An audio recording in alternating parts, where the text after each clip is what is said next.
Kerman autoa aparkatzen. Ez dakit hemen lekua dagoen.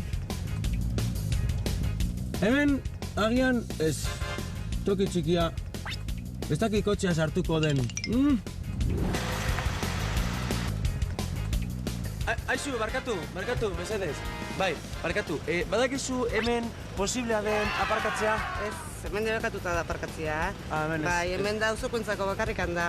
Bueno, eta hemen inguruan nun utzi alda kotxea? Bitu horratzean dakazu parkin bat? Bai. Anatzean da dakazu aparkatzea. Eta ziur zare hor ez dago arazorik? Ez, hor libre da. Bestela, gero multa, izuna, zuk ordainduko duzu, Izuna libre da. Bestela, zuri bilatzen joango naiz, Vale. Ni hortik anoko nahi zure zai, bale? Mila esker, Andre. Gero arte, agur. Zalantzan gaudenean, honelako esaldiak botatzen ditugu. Ez dakit autoa hemen utz daitekeen. Ez dakit arazorik badagoen. Ez dakit aparkatzea debekatuta dagoen. Aizu, barkatu, kotxe ateratzen duzu? Ontsa barkatuet. Ai, eta ezin duzu beste toki bat bilatu? Ez, leku gutxi dabe, bilatu zazu ze hortikan.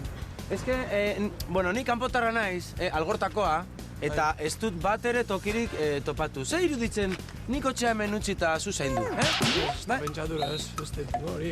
Bilatu zazu ze hortikan, hor beste parki bada. Mesede txiki bat, da, bi minutu dira, benetan. Ez. Presak againez. Eta, zuk ikusi duzu beste tokirik hemen? Oantxe bertan oso gutxi, baina... Toki bat, agur! Bai, bueno.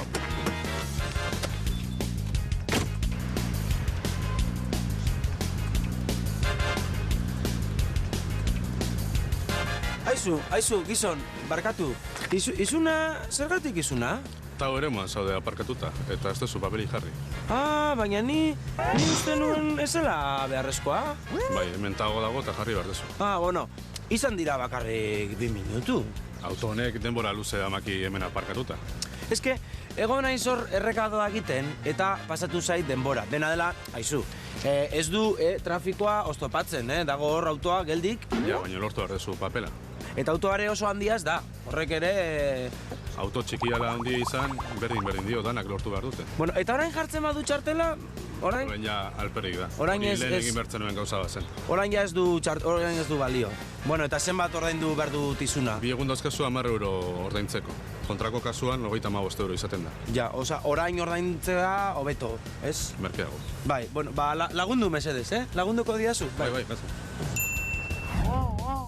Aditz batzuekin, subjektua nork kasuan deklinatu behar dugu euskaraz. Autoa aparkatu nahi du Kermanek esango dugu. Ez ahaztu, aditz horiekin, subjektuari kai pintzeaz.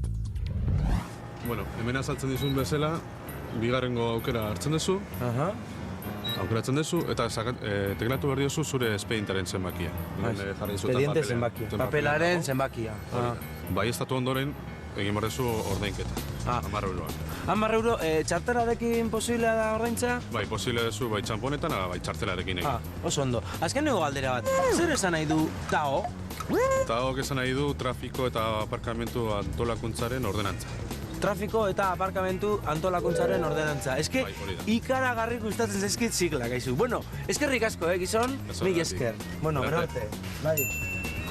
Gaurko saioan batetik zehar galderak agertu zaizkigu zalantza adirazteko. Eta bestetik nork kasua ere agertu zaigu. Zehar galderetan, ez ahaztu aditz laguntzaileak hartu behar duela. Kermanek ez daki lekurik dagoen. Ez nago seguru autoa hemen utz daitekeen. Bai? Eta bigarrenik, nork kasua, ez ahaztu. Euskaraz, aditz batzuekin, subjektua nork kasuan deklinatu behar dela. Kermanek autoa aparkatu nahi du, nik ez dakit hemen tokirik dagoen. Eta zuk, badakizu, honekin, edo arekin, baina egin.